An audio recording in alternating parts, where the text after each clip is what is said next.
Hey everyone, thanks so much for joining us today. I'm Viggy Rajendran. I'm one of the investors on the GSV Ventures team. I'm incredibly excited for this conversation today. We'll be touching on a number of topics, all kind of surrounded by what does the role of the 21st century professor look like today? We're touching on the impact of COVID, what that will look like post-pandemic, as well as what the role of teaching higher ed will look like and the tools that will support that. I'm thrilled to be joined by two very, very special guests. First is James Evans, who is the co-founder of CodePost.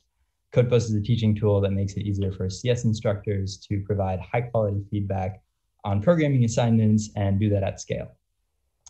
Second is Professor Bob Sedgwick, who's actually both mine and James' professor in CS at Princeton. Bob is the founding chair and the William O. Baker Professor of the Princeton Computer Science Department, and has also served 26 years on the board of Adobe.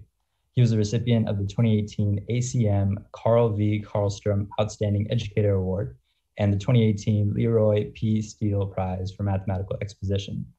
Beyond his extensive research in algorithms and his teaching, he's also written 20 books that have sold nearly 1 million copies. His online CS courses, which we'll be discussing today, has been named as one of the top 10 massive online open courses of all time. Thank you both for being here. Thanks to attendees for being here. Bob, I'd love to hand it over to you to give your introductory presentation and then come back to the group for some questions. Okay, I'm going to set the stage a little bit with some slides. This is our title. Actually, we're going to discuss topics even broader than this. Okay. Okay, it's not moving for me here. Okay, let's try that. Okay. So that's our theme, Netflix for Education. Is that on the horizon? It's really amazing to think about the idea of students having access to education whenever they want it.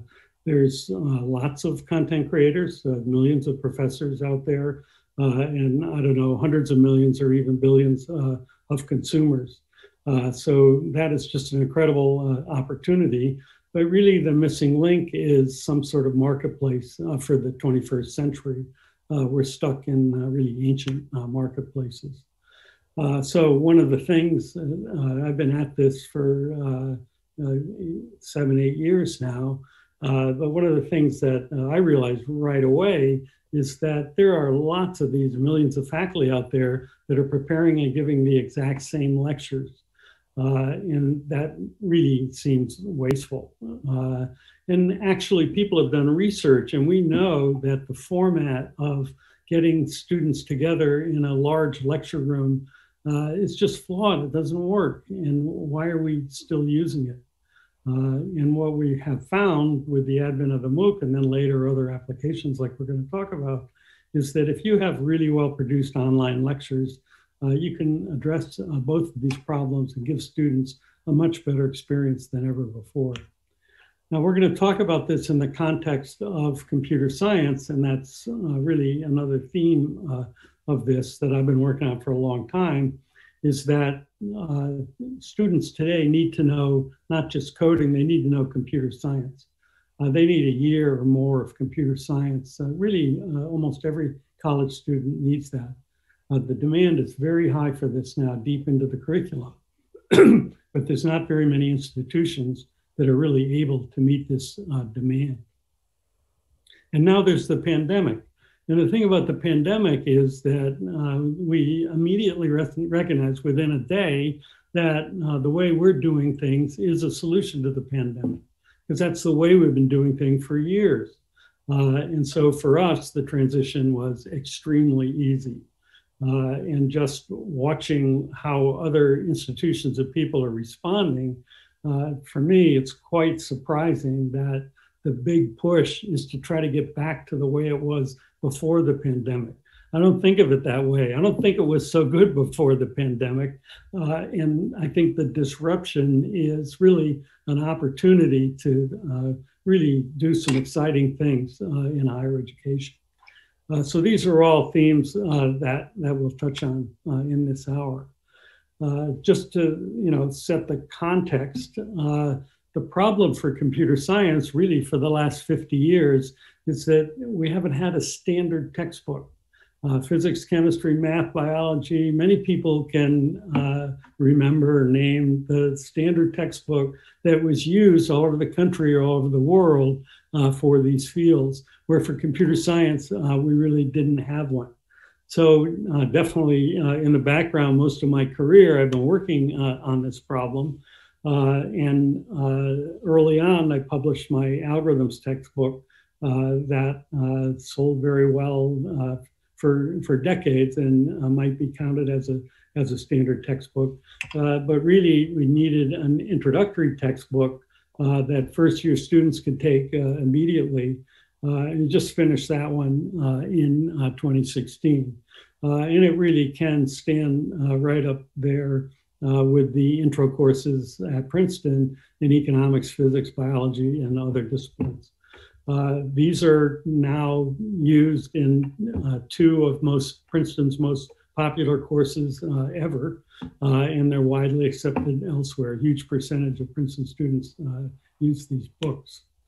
But the problem is that that's a lot of students, and the faculty growth can't keep up with that kind of enrollment growth. And this is really presenting difficult challenges for lots of institutions.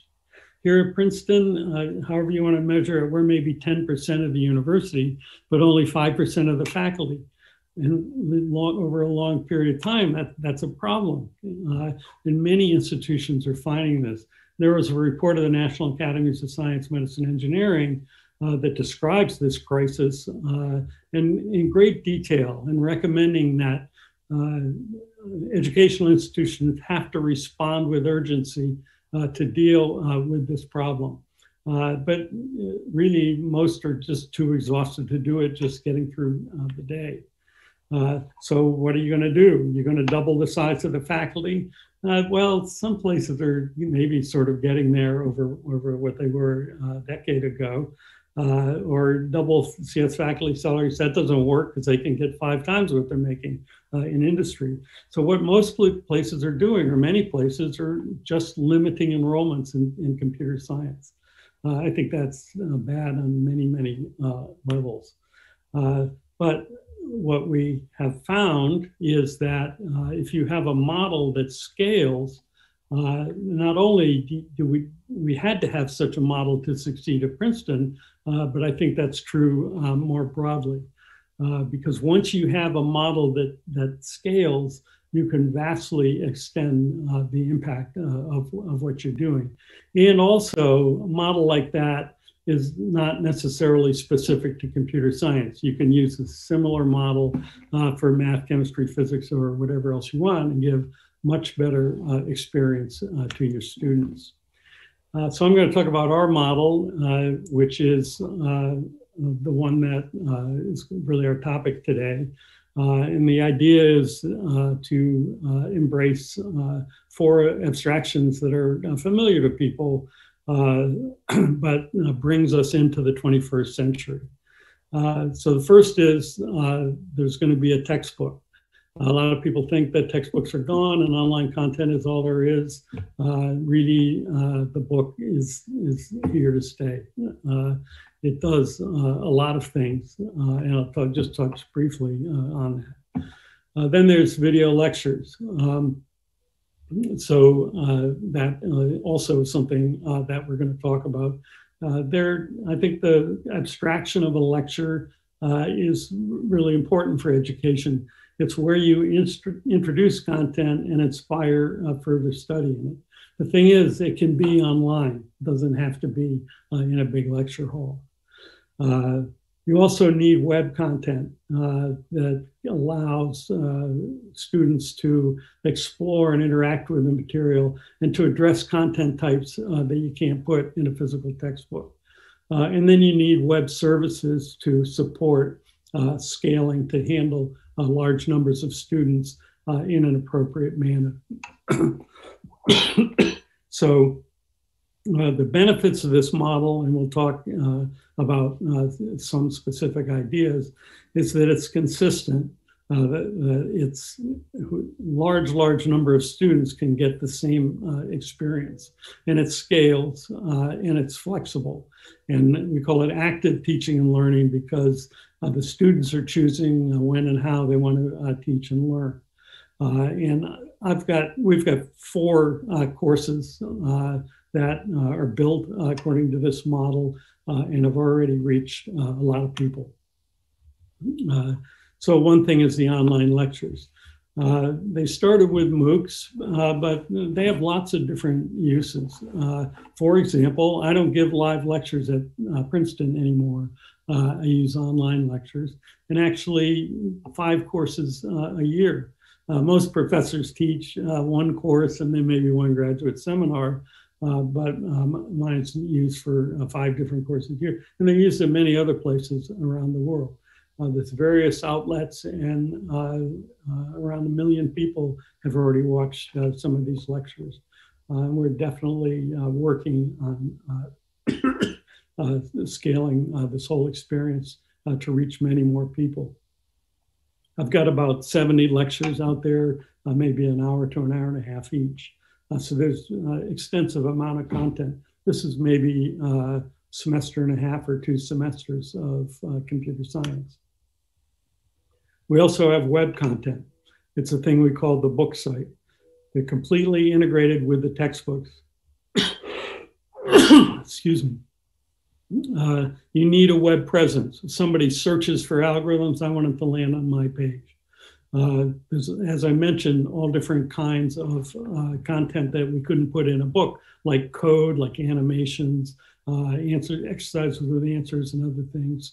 And these are living documents that we can continuously update, although they're fully integrated with the book still. We tell students they're for use while you're on your computer coding, exploring, problem solving. The textbooks are for the use when you're learning the thing or studying for an exam. And these are way more content than you put in a book. It's tens of thousands of files. There's over 1,000 Java programs. And we're reaching large numbers of people, more than 18 million people in the last year, more than 3 million new users. Web services, you're going to hear a lot from James about CodePost, which is program assessment and other services. We have a couple of video delivery platforms. We're excited about a new one called QVids, which has technology for curating the videos and providing indexing and searchable transcripts, and also has a modern infrastructure for micropayment. So for a textbook of the future, an author can benefit financially similar to textbook of the past with royalties. And then there's extensions, or some right now we're using Gradescope for quizzes and exams, but either of these other platforms or some new one could provide it. One of the key points is that we unbundle these services. We don't expect any one platform to provide them all. We want to be able to choose the best in-class service at any time and have people out there innovating and giving us stuff that wasn't possible for. And again, the pandemic, I hadn't heard of Gradescope on March 15th. On March like 22nd or something, I gave an exam to a huge number of people. Not that big a deal because those people had innovated. And of course, CodePost we were using regularly right along, and that was able to handle the pandemic really without any hiccup at all. And there's many other web services. We only have an hour. We use lots of different services. And now I mentioned the pandemic is a problem, and we have a solution. And since we've been doing this for years, we have a lot of experience. We know what's important to students in the educational experience when you have a lot of online content and services. So one of the key ones is that asynchronous teaching is just fine. You don't have to have them all learn at the same time at the same place. You need some loose synchrony, but having everybody in the same time, same place is absolutely not the right way to do it often, particularly for a large introductory class. One thing you do need is timely feedback. That's Synchrony. And that's what students really want. If they do an assignment or exam, they want to know how they did right away. And that's good for everyone, because everyone knows what students had trouble with, what they didn't have trouble with, and we can adjust what we're doing. And that's what a service like Code Poster Gradescope really apply for us. And again, I mentioned that you want to unbundle. You don't want to say, okay, I'm looking for a platform that'll solve all my problems. You're not going to find one. What you want to do is figure out where your problems are and find a platform that'll solve each of them. And then the other one is that this disruption is forcing people to see that there are other possible approaches than the one that we were universally using last year at this time. So it's a real opportunity for us to go in and build for the future and say, look, you can adopt our approach and give your students a much better experience than they had last year at this time. That's the future you should be building for. Now, there's plenty of challenges. So one is that, as I mentioned, many institutions their priority is we got to get back to where we were in fall of 2019. We got to get back there at all costs. I think that's misplaced. The individual faculty are threatened by the idea of using my lectures instead of their lectures. But I think spending 5 or 10 minutes with an individual, I've had a lot of experience of convincing them that no, you use my textbook, why not use my lectures? Then you can focus on doing other things to help your students succeed. Your job is to make sure they understand the stuff and assess them and certify that they understood it. And you can do all that. You can add content, you can curate, you can pick which content you think they should have. There's still plenty for you to do.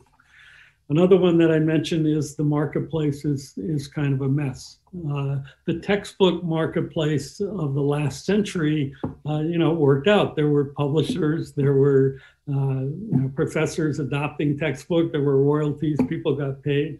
I can't say that, I'm not sure if that's the ideal marketplace, but at least it was a universally accepted marketplace. So I had a successful textbook. What that means is that the money that I only got like 20% or less of the income from that other 80% went to stimulate other content. I understood that. My book, the first time, it didn't sell that well, but that's one of the main services that was provided in the marketplace was to generate content, like convince people to provide content and then reward the ones that are successful and also develop a marketplace. And the other thing that's even more important today is there's so much out there that finding what's the best for a particular group of students is really much more important than it ever was. So everyone that's trying to innovate has the problem of making sure that large numbers of people understand that there's many competing products, but these are the ones that you want to try. And so I think those are challenges. So our goals are to penetrate our first year curriculum in computer science. As I mentioned, I think every college student needs this. And we want to have the penetration like Samuelson's economics or Halliday-Resnick's physics or Thomason's calculus and so forth. But even more than that, we think that this approach or this model can apply to many, many other courses and really move a lot of teaching out of the 20th century. So that's my slide, and I'll toss it back over to Viggy to get us going on the panel discussion. Thanks, Bob. Thanks for that presentation. I wanted to start actually by continuing the conversation on the pandemic. What we've been seeing is the pandemic, as in so many industries, has been accelerating the transition from physical to digital. And so I wanted to get your perspective first on what you're seeing today. What's kind of the state of affairs among higher institutions as they're forced to make this change abruptly? And then second, discuss the advantages of this kind of Netflix model, not only in a pandemic world, but in a post-pandemic world as well. And then maybe you can start with Bob, and then James, would love to get your input there as well.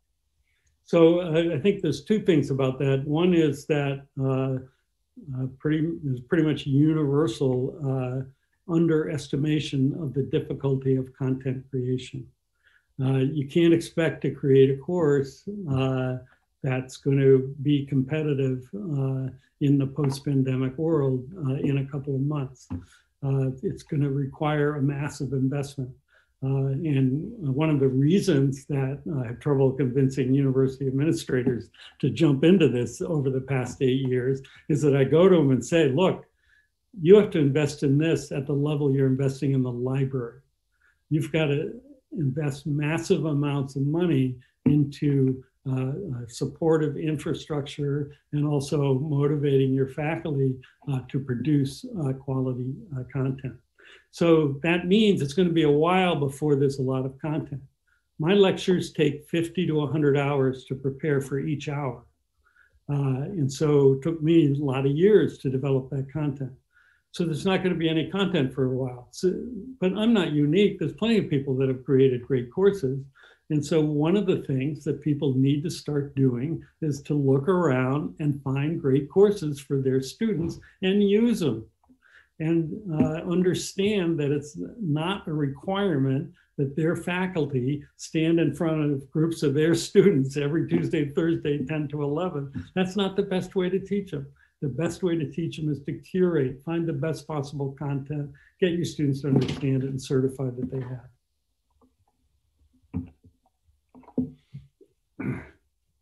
That makes sense. James? Awesome. Thanks for having me, Viggy, first of all. It's an honor to share this virtual stage with Bob as one of his former students. He's such a legend in computer science and ed tech generally. So thanks for having me. Just to establish my circle of competence from the outset. So CodePost is a feedback tool for computer science. So the observations I have come from working with educators who use CodePost to provide feedback on student programming work. So within that scope, I think I've seen the same type of acceleration that Bob has seen on the content delivery side towards, obviously digital solutions. Frankly, on the feedback side, it's probably a matter of less urgency than on the content creation side, because for the most part, grading student work for most people in computer science was already at least a partially digital process. If it's not partially digital, please talk to me at the end of this panel. We can fix that.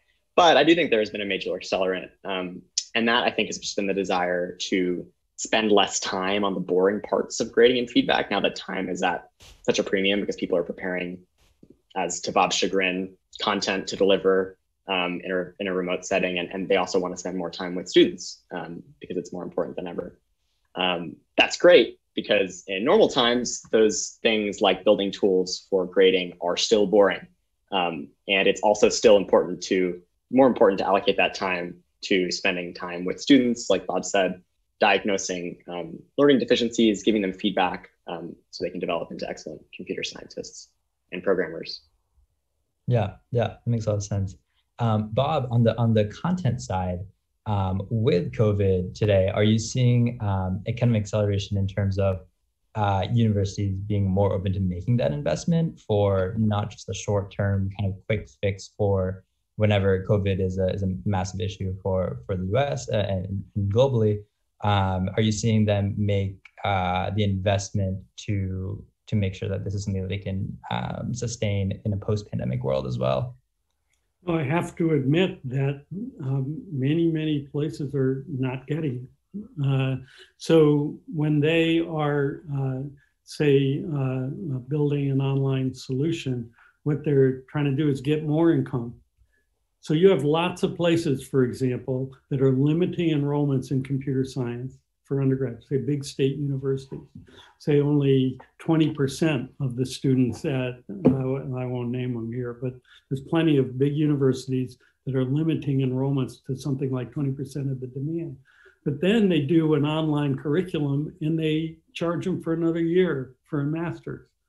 Those kids should have gotten that freshman year, that they should invest in technology to enhance the experience of their own students. And when they invest, it's not that way often. There are a couple of exceptions, but you can list lots and lots of major institutions that are just not doing it. Yeah, that makes sense. And then kind of coming back to James' point with the feedback tools and then the content side, wanted to talk about kind of the role of the professor is today and has been for so long, centuries even, which is kind of being this like Swiss Army knife of sorts, juggling being a curriculum developer, a content curator, lecture deliverer, numerous things. James, wanted to start off with you here first. Could you talk a little bit about the role of a professor and what that has been for the past centuries? And then how does that become like unbundled per se with products like CodePost and QVids and others, and the real benefits in doing so? Yeah, it's a really good question. I think it's worth spelling out exactly what an educator has to be. So they have to date, they've had to create content. They've had to deliver that content. They've had to write assessments and certifications. They've had to review assessments and certifications. And they've had to spend time with students, diagnosing issues and giving them feedback. That's a lot of stuff to do. So I think your description of a Swiss Army knife is pretty apt. In computer science, where I spend all my time, you have to layer in an additional role, which is that of tool builder.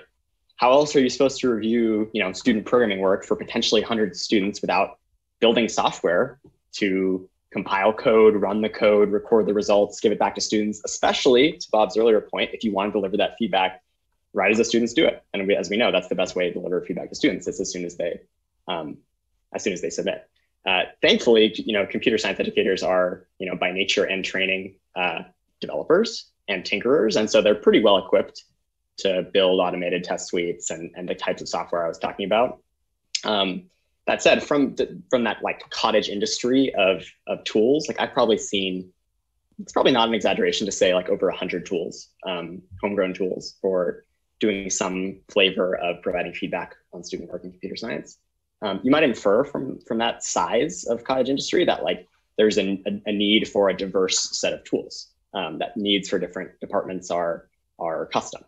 But in my experience, that's not the case. In my experience, most tools that computer science educators need to provide excellent feedback to students and help them grow are the same. They need tools for writing tests. They need tools for collecting student work, running the tests on student code, providing feedback, personalized feedback to students, so actually reading their code and returning the results. I think Bob's big kind of take-home message, or at least as I see it, is that content is a kind of build once, use many times type of product. And we feel the same way at CodePost about most computer science tools, is that you can make them better in a centralized setting and then have them used and scaled throughout a bunch of different departments across the world, or just educational institutions across the world. That said, I do think there are some vendors in the edtech space who try to take educators from one extreme, which is they have total control over their tool set, to another extreme, just they have no control. And what's more, these are typically the types of tools that Bob's talking about, which try to do everything for an educator. We found that's not a successful model. As I said before, CS educators are tinkerers, and they love coming up with better technical solutions to technical problems. So our approach as a company has been twofold. One is just listen to feedback. Our users have a lot more experience grading computer science work than we do. So we try to be very sensitive to feedback. And the other is actually to empower them to build where it's appropriate. So instead of building a tool that has to be used off the shelf in exactly the way we designed it, we'd rather let our users customize it where appropriate and potentially make it better where appropriate. So we have a public API that any of our users can use to get all the data they store in CodePost out of CodePost, manipulate it however they want, send it back to CodePost. So if you think our auto grading tool is too slow or lacks a feature, you can build it yourself using CodePost as the database, and we'll, if it's a really good idea, we'll incorporate it into the product. So we found that that approach of taking feedback from our users, both in terms of raw feedback and in terms of them being able to build stuff on top of our product, has been a more successful approach in allowing instructors to largely defer that role as tool builder to spend time on the other parts of teaching computer science that don't scale, but not get rid of it completely, because they're good at it, and there are elements of tool building that are custom to every course. Yeah. Bob, I'd love to get your reaction there from both a curriculum developer and a content deliverer side, and what you're seeing there with QVids. Yeah, one thing that in my experience, a lot of people are not really aware, even though it's an elephant in the room, is that at many universities, including many of the top ones, faculty are paid to do research. And teaching is like not even part of the evaluation of your job. Nobody, when I'm evaluated when professors are evaluated for salary and promotion, the teaching rarely comes into it at all. So as a result, many professors are always trying to limit the amount of time they spend on teaching. Because they're getting now, if you're going to create content for 1 million people, you get compensated in other ways. That's a different issue. But there's a really a big aspect about limiting the amount of time that I spend on that, because I've got other stuff to do. And that's one thing that really I think was not sufficiently well recognized by administrations with COVID.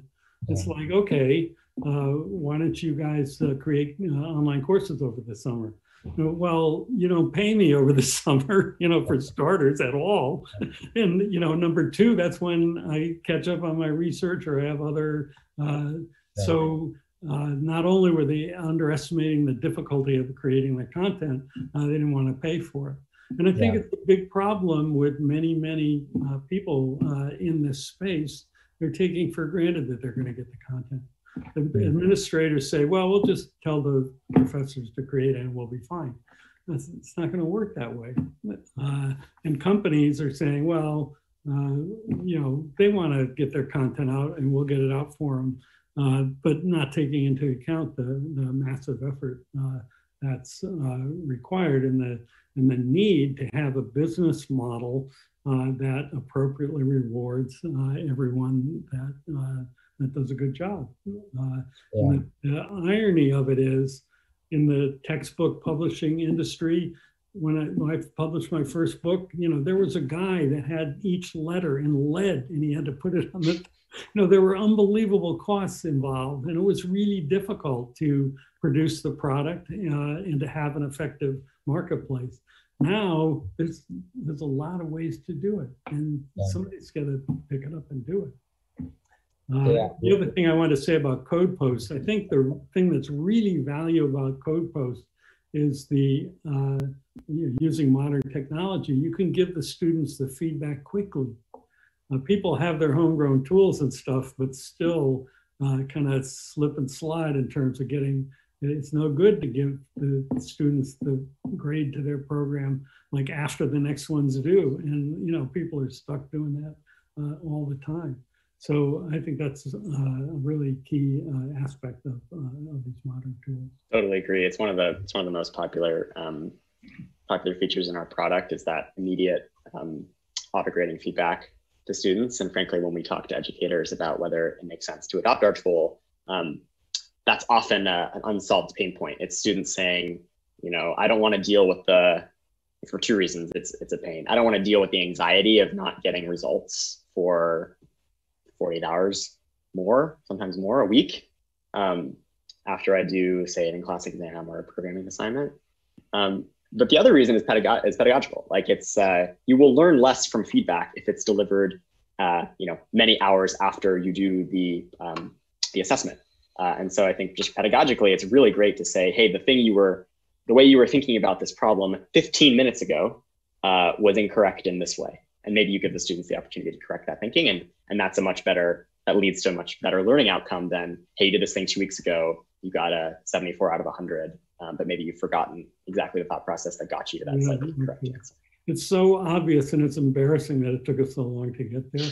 And we used to have all these hidden tricks, like that's how we distinguish which programs are good. And now we just put them all out there. Say, you can get this far, here's how you're going to do it. You can keep going down the ladder, and it's far better outcome for everyone. And resubmission, because in the real world, like how often are you presented with the challenge of writing code that has to work perfectly once? It's iterative, and so we think assessment should be iterative as well.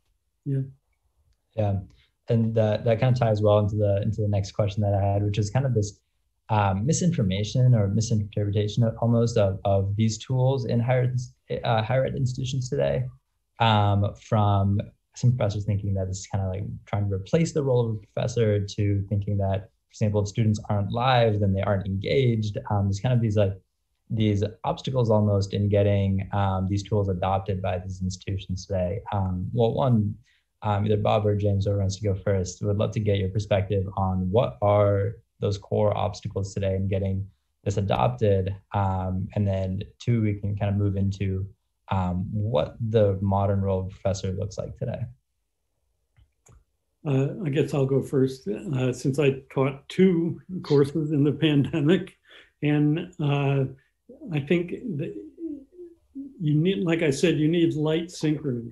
So the way I decided to provide light synchrony is to send them an email every Monday morning saying, here's the videos you're going to watch this week. Here's what's in them. Here's the assignments you have to do by Thursday night. And then I'd grade them on Friday morning and send them feedback on the grading. And that was pretty much that's the synchrony in the class. Everybody's actually watching the video and working on the assignments whenever they want. So that part of it is not synchronous at all, but everybody's engaged on the same work. And if somebody finds a bug in the assignment or something, it gets posted to everyone. You do have chat and other things like that. And I think my big course, there's an intermediate level where they're meeting in small groups and precepts online. But they're engaged with their preceptor for sure, just not in person and not even synchronous.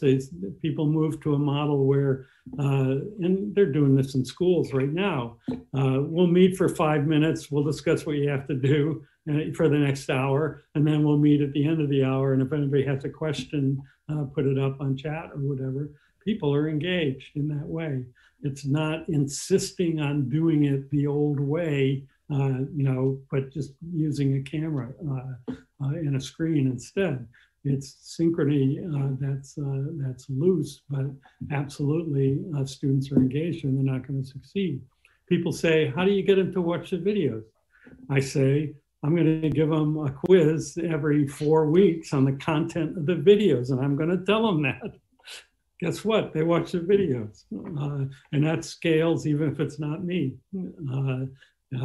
Professor anywhere can say to the students, they used to say, you're going to read 50 pages of that book and I'll give you a test on it. Now they'll say you can read 50 pages of that book and watch the videos and I'll give you a test on it. What's the big deal? That's, I think, misinformation. Yeah, that makes sense. Yeah, I think one piece of misinformation on the feedback side that I think is present, that I know is present in higher ed, but interestingly not in K through 12, is that the idea that it's impossible to give every student personalized feedback because it's way too time intensive at scale. If you're teaching a computer science course with 100 students and there's just one of you, is it practical to actually read every student's code and give them some guidance on how to improve? We think it's a tools problem. We don't think it's kind of an inherent law of teaching that personalized feedback doesn't scale.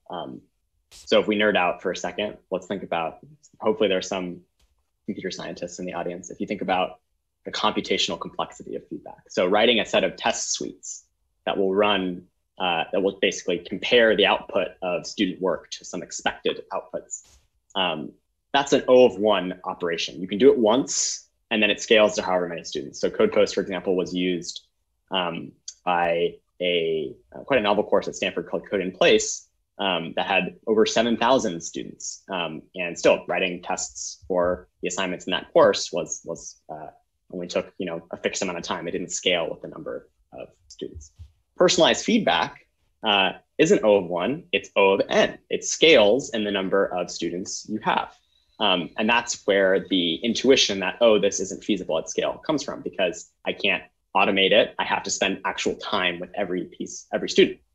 What we're trying to do at CodePost is not change the complexity of personalized feedback from O of n to O of 1. We're not trying to automate it completely.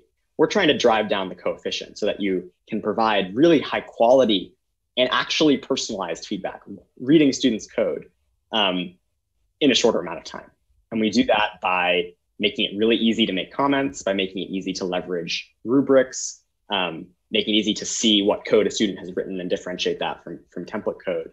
And we think as instructors spend less time, hopefully, on content creation and content delivery, and less time on tool building, and if they use tools like ours, which make the personalized feedback process a lower intensity but still linear operation, that personalized feedback at scale can be kind of the new expectation in higher education. And I think just from thinking about outcomes, like, wouldn't it be great if all computer science grads in the US received much more personalized feedback than they receive today on their work? They'd be better prepared for the workforce. They'd be more productive computer scientists and software developers. So that's our goal.